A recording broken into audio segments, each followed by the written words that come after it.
بسم اللہ الرحمن الرحیم واما المحکم، اور بہرحال محکم فمزداد قوتاً، پس وہ ہے کہ زیادہ ہو قوت کے لحاظ سے، علی المفسر مفسر پر، بحیث لا یجوز ہو اس طور پر کہ جائز نہ ہو اس کا خلاف اصلاً بالکل۔ مثال ہو فی الکتاب، اس کی مثال کتاب اللہ میں، ان اللہ بکل شیء علیم، بے شک اللہ تعالیٰ ہر چیز کو خوب جاننے والے ہیں، وان اللہ لا یظلم الناس شیئا،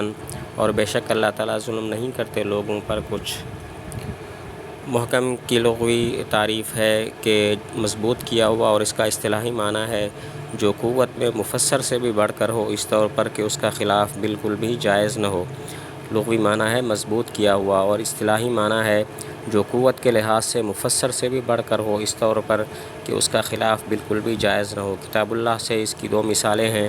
نمبر 1، ان اللہ بکل شیء علیم، یعنی اللہ تعالیٰ کے علم میں تبدیلی اور زوال ممکن نہیں ہے، اور ان اللہ لا یظلم الناس شیئا، اس کا مطلب یہ ہے کہ اللہ تعالیٰ لوگوں کی نیکیوں میں کمی نہیں کرتے اور گناہوں میں اضافہ نہیں فرماتے۔ کتاب اللہ میں سے اس کی دو مثالیں ہیں۔ ایک ہے ان اللہ بکل شیء علیم، اس کا مطلب یہ ہے کہ اللہ تعالیٰ کے علم میں زوال اور تبدیلی ممکن نہیں ہے، اور ان اللہ لا یظلم الناس شیئا، اس کا مطلب یہ ہے کہ اللہ تعالیٰ نیکیوں میں کمی نہیں کرتے اور لوگوں کے گناہوں میں اضافہ نہیں فرماتے۔ وفی الحکمیات، اور مسائل شرعیہ میں مثال ما قلنا، وہ ہے جو ہم نے کہا، فی الاقرار، بے اقرار میں، انہو، بے شک شان یہ ہے، لفلان علیہ الف، فلاں کے لیے میرے ذمہ 1000 ہے، من ثمن ھذا العبد، اس غلام کے ثمن سے، فإن ھذا اللفظ، اس لیے کہ یہ لفظ، محکم فی لزومہ، محکم ہے 1000 کے لازم ہونے میں، بدلاً عنہ، بدل کے طور پر اس غلام سے، وعلی ھذا نظائرہ، اور اسی پر ہیں اس کے نظائر۔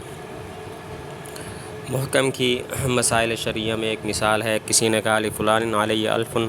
من ثمن ھذا العبد، تو من ثمن ھذا العبد، یہ اس بات میں محکم ہے کہ اس پر 1000 لازم ہے، اور 1000 کا لازم ہونا غلام کے ثمن کے بدلے میں ہے۔ مسائل شرعیہ میں اس محکم کی مثال ہے، لفلان علیہ الف من ثمن ھذا العبد، کسی نے اقرار کر لیا، تو من ثمن ھذا العبد کا جو لفظ ہے یہ اس بات میں محکم ہے کہ اس پر 1000 کا لازم ہونا غلام کے ثمن ہونے کی وجہ سے ہے، کیونکہ اس نے غلام کو خریدا ہے۔ وحکم المفسر والمحکم، مفسر اور محکم کا حکم، لزوم العمل بہما، ان دونوں پر عمل کا لازم ہونا ہے، لا محالۃ، یقینی طور پر۔ مفسر اور محکم کا حکم بیان کیا کہ ان پر عمل یقینی طور پر لازم ہوتا ہے۔ ثم لہٰذہ الاربعۃ، پھر ان 4 کے لیے، اربعۃ اخریٰ، دوسرے 4 ہیں، تقابلھا، جو ان کے مقابل ہیں، فضد الظاہر الخفی، تو ظاہر کی ضد خفی ہے، وضد النص المشکل، اور نص کی ضد مشکل ہے، وضد المفسر المجمل، اور مفسر کی ضد مجمل ہے، وضد المحکم المتشابہ، اور محکم کی ضد متشابہ ہے۔ ظاہر، نص، مفسر، محکم، ان 4 کے مقابل ایک اور 4 بھی ہیں جن کے نام ہیں خفی، مشکل، مجمل اور متشابہ۔ ظاہر کی ضد خفی ہے، اور نص کا مقابل مشکل ہے، اور مفسر کا مقابل مجمل ہے، اور محکم کا مقابل متشابہ ہے۔ ظاہر، نص، مفسر، محکم، ان کے مقابل 4 اور چیزیں بھی ہیں جن کے نام ہیں خفی، مشکل، مجمل، متشابہ۔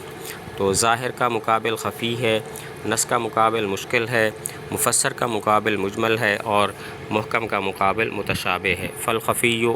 پس خفی، ما خفی المراد بھی، جس کی مراد مخفی ہو، بعارض، کسی عارض کی وجہ سے، لا من حیث الصیغۃ، نہ کہ صیغہ کے لحاظ سے۔ مثالہ فی قولہ تعالیٰ، اس کی مثال ہے اللہ تعالیٰ کے اس قول میں، والسارق والسارقۃ فاقطعوا ایدیہما، چوری کرنے والا مرد اور چوری کرنے والی عورت، پس کاٹ دو ان دونوں کے ہاتھ۔ فإنہ ظاہر فی حق السارق، پس اس لیے کہ یہ ظاہر ہے چور کے حق میں، خفی فی حق الطرار والنباش، خفی ہے جیب کترے اور کفن چور کے حق میں۔ خفی کی تعریف کی کہ جس کی مراد میں خفا ہو، اور یہ خفا ہو کسی عارض کی امر خارج کی وجہ سے، نہ کہ صیغہ کے لحاظ سے۔ خفی وہ ہے کہ جس کی مراد میں خفا ہو، اور خفا یہ امر خارج کی وجہ سے ہو، صیغہ کی وجہ سے نہ ہو۔ اس کی ایک مثال ہے، والسارق والسارقۃ فاقطعوا ایدیہما، تو یہ چور کے حق میں تو ظاہر ہے، لیکن جیب کترے اور کفن چور کے حق میں خفی ہے۔ اور جیب کترے اور کفن چور کے حق میں جو خفا ہے وہ صیغہ کی وجہ سے نہیں ہے، کیونکہ چوری کا معنی بالکل ظاہر ہے کہ جو اتنا مال چرا لے خفیہ طریقے سے کہ جس کی مالیت 10 درہم یا اس سے زائد ہو۔ اب یہ طرار جیب کترے اور کفن چور کے حق میں جو خفا ہے وہ ایک امر خارج کی وجہ سے ہے، اور وہ امر خارج یہ ہے کہ جیب کترے میں سرقہ والا معنی زیادتی کے ساتھ پایا جاتا ہے، کیونکہ چور تو مال لیتا ہے خفیہ طریقے سے جبکہ محافظ بھی موجود نہیں ہوتا، اور جیب کترا مال لے لیتا ہے جبکہ اس کا محافظ اس کا مالک موجود ہوتا ہے۔ اور کفن چور کے حق میں سرقہ والا معنی یہ کمی کے ساتھ پایا جاتا ہے، کیونکہ چور تو لیتا ہے خفیہ طریقے سے محفوظ مال کو، جبکہ کفن چور جو ہے وہ محفوظ مال کو نہیں لیتا، وہ ایسے مال کو لیتا ہے جس میں کوئی حرز نہیں ہوتا، کوئی حفاظت نہیں ہوتی۔ تو جیب کترے میں چوری والا معنی زیادتی کے ساتھ ہے، اور کفن چور میں یہ سرقہ والا معنی کمی کے ساتھ ہے۔ وَكَذَلِكَ قَوْلُهُ تعالیٰ، اور اسی طرح اللہ تعالیٰ کا قول ہے الزانیۃ والزانی، زنا کرنے والا مرد اور زنا کرنے والی عورت اور زنا کرنے والا مرد، ظاہر فی حق الزانی، یہ ظاہر ہے زانی کے حق میں، خفی فی حق اللوتی، یہ خفی ہے لوتی کے حق میں۔ ایک اور مثال ہے الزانیۃ والزانی۔ اب یہ آیت جو ہے زانی کے حق میں تو ظاہر ہے، لیکن لوتی کے حق میں اس کے اندر خفا ہے، اور خفا امر خارج کی وجہ سے ہے، یہ زنا کے صیغہ کی وجہ سے نہیں، کیونکہ زنا کا معنی تو بالکل ظاہر ہے۔ اور لوتی کے حق میں جو خفا ہے وہ امر خارج کی وجہ سے اس طرح ہے کہ اس میں زنا والا معنی کمی کے ساتھ پایا جاتا ہے، کیونکہ زنا میں تو انقضاء شہوت ہوتا ہے جانبین سے، جبکہ لوتی کے حق میں لواطت میں جو انقضاء شہوت ہے وہ جانب واحد سے ہوتی ہے۔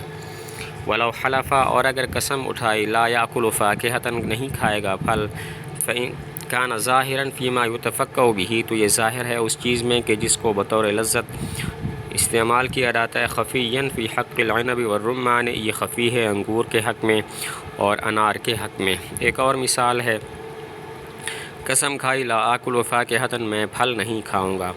اب یہ ان پھلوں میں تو ظاہر ہے کہ جن کو بطور لذت استعمال کیا جاتا ہے، لیکن انگور اور انار کے حق میں یہ خفی ہے، اس لیے کہ انگور اور انار میں جو تفکہ والا معنی ہے وہ زیادتی کے ساتھ پایا جاتا ہے، کیونکہ انگور اور انار میں تلذذ بھی ہے اور اس کو غذائیت کے طور پر بھی استعمال کیا جاتا ہے۔ تو فاکہہ والا جو معنی ہے وہ انگور اور انار میں زیادتی کے ساتھ پایا جاتا ہے۔ وحکم الخفی، اور خفی کا حکم وجوب الطلب، طلب کا واجب ہونا ہے، حتیٰ یزول عنہ الخفاء، حتیٰ کہ زائل ہو جائے اس سے خفا۔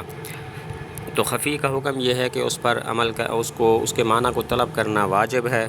تا وقت کہ خفا جو ہے وہ زائل ہو جائے، اور یہ معلوم ہو جائے کہ یہ معنی کمی کے ساتھ پایا جاتا ہے یا زیادتی کے ساتھ۔ کمی کے ساتھ پایا جائے تو حکم نہیں ہوگا، اس پر حکم لازم نہیں ہوگا، اور اگر زیادتی کے ساتھ پایا جائے تو اس میں حکم ہوگا۔ مثلاً زنا کی مثال ایک گزری ہے، اسی طرح فاکہہ کی مثال گزری ہے، اسی طرح چوری میں جیب کترے کی مثال اور کفن چور کے اندر جو مثال گزری ہے۔ تو جیب کترے میں چوری والا معنی زیادتی کے ساتھ پایا جاتا ہے، اسی وجہ سے اس کا ہاتھ کاٹیں گے جیسا کہ چور کا ہاتھ کاٹا جاتا ہے، اور کفن چور میں سرقہ والا معنی کمی کے ساتھ پایا جاتا ہے، تو کفن چور کا ہاتھ نہیں کاٹیں گے کیونکہ اس میں چوری والا معنی کمی کے ساتھ ہے۔ وَأَمَّا الْمُشْكِلُ، اور بہرحال مشکل، فَهُوَ مَا ازْدَادَ خِفَاءً، تو وہ ہے کہ جو زیادہ ہو خفا میں، علی الخفی، خفی پر، کأنہ بعد ما خفی علی السامع حقیقتہ، گویا کہ بعد اس کے کہ مخفی ہو سامع پر اس کی حقیقت، دخل فی اشکالہ و امثالہ، وہ داخل ہے اس کے ہم شکلوں میں اور اس جیسی چیزوں میں، حتی لا ینال المراد الا بالطلب، حتیٰ کہ نہیں پہنچا جاتا سکتا مراد تک مگر طلب کے ساتھ، ثم بالتأمل، پھر غور و فکر کرنے کے ساتھ، حتی یتمیز عن امثالہ، حتیٰ کہ وہ جدا ہو جائے اپنی مثلوں سے۔ مشکل کا لغوی معنی ہے شکلوں میں داخل ہونا اور ہونے والا، اور اس کا اصطلاحی معنی یہ ہے کہ جو خفا میں خفی سے بھی بڑھ کر ہو اور اس کی مراد تک پہنچنا ممکن نہ ہو جب تک کہ پہلے اس کو معنی کو طلب کیا جائے، پھر اس میں غور و فکر کیا جائے تا وقت کہ وہ اپنے ہم شکلوں سے جدا ہو جائے۔ مشکل کا لغوی معنی ہے شکلوں میں داخل ہونے والا، اور اس کا اصطلاحی معنی ہے کہ جو خفا کے لحاظ سے خفیف سے بھی بڑھ کر ہو، اور اس کی مراد تک پہنچنا اس وقت ممکن ہو جبکہ پہلے اس کے معنی کو طلب کیا جائے، پھر غور و فکر کیا جائے تاکہ وہ اپنے ہم شکلوں سے جدا ہو جائے۔ کانہو سے مشکل کی وجہ تسمیہ بیان کی کہ سامع پر اس کی حقیقت مخفی ہوتی ہے تو وہ اپنے اشکال میں، اپنے ہم شکلوں میں داخل ہو جاتا ہے، اس لیے اس کو مشکل کہتے ہیں۔ مشکل کی وجہ تسمیہ یہ ہے کہ سامع پر جب اس کی حقیقت مخفی ہو جاتی ہے تو اس وقت وہ اپنے ہم شکلوں میں داخل ہو جاتا ہے، اس لیے اس کو مشکل کہتے ہیں۔ وَنَظِيرُهُ فِي الْأَحْكَامِ، اور اس کے نظیر احکام میں یہ ہے حلف، قسم کھائی، لا يَأْتَدِمُ، کہ وہ سالن نہیں کھائے گا، فَإِنَّهُ ظَاهِرٌ فِي الْخَلِّ وَالدِّبْسِ، پس بے شک یہ ظاہر ہے سرکہ میں اور کھجور کے شیرہ میں، فَإِنَّمَا هُوَ مُشْكِلٌ، یہ نہیں ہے سوائے اس کے کہ مشکل ہے، فی اللحم والبیض والجبن، گوشت میں اور انڈوں میں، والبیض اور انڈوں میں، والجبن اور پنیر میں، حتیٰ یطلب فی معنی الاعتدام، حتیٰ کہ طلب کیا جائے اعتدام سالن کے معنی میں، ثم یتأمل، پھر غور و فکر کیا جائے، ان ذلک المعنی، کہ یہ معنی، هل یوجد فی اللحم والبیض والجبن ام لا، کیا پایا جاتا ہے گوشت میں اور انڈوں میں اور پنیر میں یا نہیں۔ تو مشکل کی مثال بیان کی، قسم کھائی، لا آتدمو، میں سالن نہیں کھاؤں گا۔ اب یہ سرکہ میں اور کھجور کے شیرہ میں تو ظاہر ہے، سرکہ اور کھجور کا شیرہ کھائے گا تو اس سے ہانس ہو جائے گا، لیکن گوشت، انڈوں اور پنیر میں یہ مشکل ہے۔ پہلے ادام کے معنی کو طلب کیا جائے گا، پھر غور کیا جائے گا کہ یہ ادام والا جو معنی ہے وہ گوشت، انڈوں اور پنیر میں پایا جاتا ہے یا نہیں پایا جاتا۔ غور کیا گیا تو پتہ چلا کہ نہیں پایا جاتا، کیونکہ ادام کا مطلب ہے جس میں روٹی کو بھگویا جائے اور پھر کھایا جائے۔ ظاہر ہے کہ انڈوں میں اور گوشت میں اور پنیر میں ایسا نہیں ہوتا کہ روٹی کو بھگو کر اس میں کھایا جائے، لہذا پنیر وغیرہ، انڈا اور گوشت کھائے گا تو پھر ہانس نہیں ہوگا۔ ثم فوق المشکل المجمل، پھر مشکل کے اوپر مجمل ہے، وہو محتمل، اور وہ ہے کہ جو احتمال رکھے، وجوہاً کئی معانی کا، فصار بحال، پس وہ ہو جائے ایسے حال پر، لا یوقف علی المراد، کہ اطلاع نہ ہو سکے مراد پر، یہی اس کی مراد پر، الا ببیان من قبل المتکلم، مگر متکلم کی جانب سے بیان کے ساتھ۔ خفا میں مشکل سے بڑھ کر مجمل ہے، مجمل کہتے ہیں جو کئی معانی کا احتمال رکھے اور ایسے حال پر ہو جائے کہ اس کی مراد پر اطلاع طلب کے ساتھ نہ ہو، بلکہ غور و فکر کرنے کے ساتھ نہ ہو، بلکہ متکلم کی طرف سے بیان کے ساتھ ہو۔ تو مجمل خفا میں مشکل سے بھی بڑھ کر ہے، اور مجمل کی تعریف یہ ہے جو کئی معانی کا احتمال رکھے اور وہ اس حال پر ہو جائے کہ اس کی مراد پر اطلاع فقط غور و فکر کرنے سے نہ ہو بلکہ متکلم کی جانب سے بیان کے ساتھ ہو۔ تو وَنَظِيرُهُ فِي الشَّرْعِيَّاتِ، اور اس کے نظیر شرعیات، مسائل شرعیہ میں، قولہ تعالی، اللہ تعالیٰ کا قول ہے، حرم الربا، کہ حرام کیا سود کو، فإن المفہوم من الربا، اس لیے کہ وہ چیز جو سمجھی جاتی ہے ربا سے، وزیادۃ المطلقۃ، وہ مطلق زیادتی ہے، وہی غیر مرادۃ، اور وہ مراد نہیں ہے، بل المراد الزیادۃ، بلکہ مراد وہ زیادتی ہے،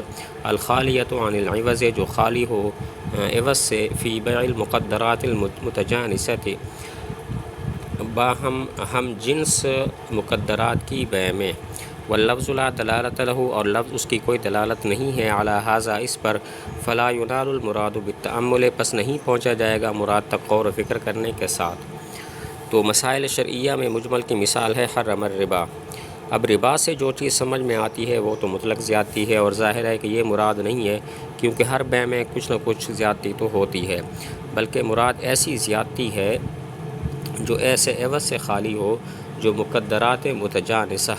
یعنی کیلی اور وزنی چیزوں کے ہم آپس میں بیع کرنے میں جو عوض ہو اس سے خالی ہو۔ مراد ایسی زیادتی ہے جو ایسے عوض سے خالی ہو جو عوض ہو مقدرات متجانسہ کی بیع میں، یعنی کیلی اور وزنی چیزوں کی جب ہم جنس کے ساتھ آپس میں بیع کی جائے تو اس عوض سے وہ خالی ہو۔ اب حرم الربا کا جو لفظ ہے وہ تو اس پر دلالت نہیں کرتا، لہذا اس کی مراد صرف غور و فکر کرنے سے معلوم نہیں ہوگی بلکہ بیان سے معلوم ہوگی، اور حضور صلی اللہ علیہ وسلم نے بیان فرما دیا جس میں 6 چیزوں کا تذکرہ ہے، سونا، چاندی، کھجور، نمک، گندم اور جو، اور پھر فرمایا مثلاً بمثل، اور والفضل ربا، برابر سرابر ہوں اور زیادتی جو ہے وہ حرام ہے۔ تو معلوم ہوا کہ مراد وہ زیادتی ہے جو کیلی چیزوں اور وزنی چیزوں کی آپس میں جب بے کی جائے ہم جنس کے ساتھ، تو اس میں جو زیادتی ہوگی وہ پھر حرام ہے۔ ثم فوق المجمل فی الخفاء، پھر مجمل سے بڑھ کر خفا میں المتشابہ، متشابہ ہے۔ مثال المتشابہ، متشابہ کی مثال الحروف المقطعات، حروف مقطعات ہیں، فی اوائل السور، صورتوں کے شروع میں۔ خفا میں مجمل سے بڑھ کر پھر متشابہ ہے۔ متشابہ کی تعریف یہ ہے کہ دنیا میں جس کے معنی پر اطلاع ممکن نہ ہو امت کے حق میں، اب دنیا میں اس لیے ہے کہ آخرت میں اس کی اطلاع ہو جائے گی، اور امت کے حق میں اس لیے فرمایا کہ نبی کو متشابہات کا علم ہوتا ہے۔ متشابہ کی تعریف یہ ہے کہ دنیا میں جس کے معنی پر اطلاع ممکن نہ ہو امت کے حق میں، دنیا میں اس لیے قید لگائی گئی دنیا کی کہ آخرت میں متشابہ کا پتہ چل جائے گا کہ کیا مراد ہے، اور امت کے حق میں اس لیے فرمایا گیا کہ نبی کو متشابہات کا علم ہوتا ہے۔ اب اس کی مثال ہے حروف مقطعات جو صورتوں کے شروع میں ہوتے ہیں، الف لام میم، الف لام میم صاد، اور اس طرح دیگر حروف مقطعات۔ وحکم المجمل والمتشابہ، مجمل اور متشابہ کا حکم اعتقاد و حقیت المراد بھی، اس کی مراد کے حق ہونے کا اعتقاد ہے، حتیٰ یأتی البیان، حتیٰ کہ بیان آ جائے۔ مجمل اور متشابہ کا حکم یہ ہے کہ یہ اعتقاد رکھا جائے اللہ تعالیٰ کی جو بھی مراد ہے وہ حق ہے، تا وقت کہ بیان آ جائے، خواہ دنیا میں جیسا کہ مجمل کے بارے میں ہے، یا آخرت میں جیسا کہ متشابہ کے بارے میں ہے۔ تو مجمل اور متشابہ کا حکم یہ ہے کہ یہ اعتقاد رکھا جائے کہ اس کی مراد حق ہے، حتیٰ یأتی البیان، اللہ تعالیٰ کی جو بھی مراد ہے وہ حق ہے، تا وقت کہ بیان آ جائے، خواہ وہ بیان دنیا میں ہو جیسا کہ مجمل میں ہے، اور خواہ آخرت میں ہو جیسا کہ متشابہ کے بارے میں ہے۔